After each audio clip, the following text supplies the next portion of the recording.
વડોદરા શહેરમાં બિચ્છુ ગેંગનો આતંક ફરી સામે આવ્યો છે। પૈસા લેતી દેતી મામલે બિચ્છુ ગેંગના સભ્યોએ માતા પુત્રીને ગેંગરેપ કરવાની ધમકી આપતા માતા ન્યાયની માંગણી સાથે અટાદરા પોલીસ મથક ખાતે પહોંચ્યા હતા। વડોદરા શહેરમાં માથાભારે બિચ્છુ ગેંગે ફરી માથું ઊંચક્યું છે।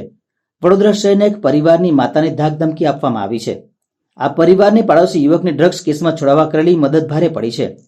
સમગ્ર મામલે માતા સૌપ્રથમ શહેર પોલીસ કમિશનરની કચેરી પહોંચ્યા હતા, જ્યાં તેઓ તરફથી કાર્યવાહી કરવાનું આશ્વાસન મળતા આ મહિલા મોડી રાત્રે અટલાદરા પોલીસ મથક ખાતે પહોંચ્યા હતા, જ્યાં પણ અટલાદરા પોલીસ મથકના પીઆઈએ આ મામલે કાર્યવાહી કરવા ખાતરી આપી હતી। મહિલા આક્ષેપ કરતા જણાવ્યું હતું કે તેમના પાડોશમાં રહેતો પાર્થ શર્મા નામનો યુવક ડ્રગ્સ કેસમાં ફસાઈ ગયો હોય જેલમાં સજા ભોગવી રહ્યો હતો। તેની આગળ પાછળ કોઈ ન હોવાથી અને તેના પિતાના મહિલાના પતિ સાથે સારા સંબંધ હોવાથી દયાભાવ રાખી પાર્થને મદદ કરી હતી।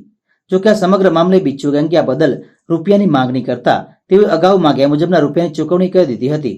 તેમ છતાં પણ બિચ્છુ ગેંગના સભ્યોનું પેટ ભરાયું ન હોય ફરીથી તેઓ આ મહિલાના ઘરે રાત્રે દરમિયાન જઈ રૂપિયાની માંગણી કરી હતી। જોકે આ મહિલા દ્વારા હાલમાં રૂપિયા આપવાની પરિસ્થિતિ ન હોય તેમ જણાવતા માતા અને દીકરીને ગેંગરેપ કરવાની ધમકી આપી હતી, જેથી આ પરિવારમાં ભયનો માહોલ છવાઈ ગયો છે। ત્યારે આ મહિલા પોલીસ મથક ખાતે પહોંચી હતી, જ્યાં તેણે મીડિયા સમક્ષ વધુ માહિતી પૂરી પાડી હતી। મારા પતિ હસબન્ડે એમને જેલમાં મદદ કરી હતી। પાર્થ શર્મા જેલમાં હતો ડ્રગ્સના કેસની અંદર। એને જેલમાંથી છોડાવવા માટે એને પૈસાની જરૂર હતી। એ પાસવર્ડ, એનું પાસબુક, એનું બેંક સ્ટેટમેન્ટ બધું જે આપીને ગયો હતો, ઈમેલ આઈડી ને બધું, અને એ ઈમેલ આઈડી ને બધું આપવાથી અને એને જેલમાંથી ફોન કરતો હતો કે મને તમે પૈસાની મદદ કરો, અને એટલા માટે મારા પતિએ એમના મિત્રના કહેવાથી, રવિ કલાલના કહેવાથી પૈસા એમને ઉપાડીને બેંકમાં ટ્રાન્સફર કર્યા છે, અને એ રવિ કલાલ જ બધા પૈસા ઉપાડીને પાર્થ શર્માને આપતો હતો।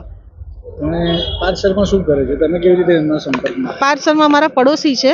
એના પિતાના સાથે અમારા સારા સંબંધ હતા। એના પિતાનું મૃત્યુ થઈ ગયું એટલે એણે એવું કીધું કે ભાઈ મને આ બધાનું કશું નોલેજ નથી, તો તમે મને મદદ કરો, અને પછી એ જેલમાં પકડાઈ ગયો ડ્રગ્સના કેસમાં, અને પછી ત્યાંથી ફોન કરીને એ પૈસાની અમને એમ કે એકનો એક છોકરો છે, એનું આગળ પાછળ કોઈ નથી, તો મારા પતિએ દયા ખાઈને એના ઉપર એને મદદ કરવા માટે એને પૈસા કઢાવી આપ્યા હતા।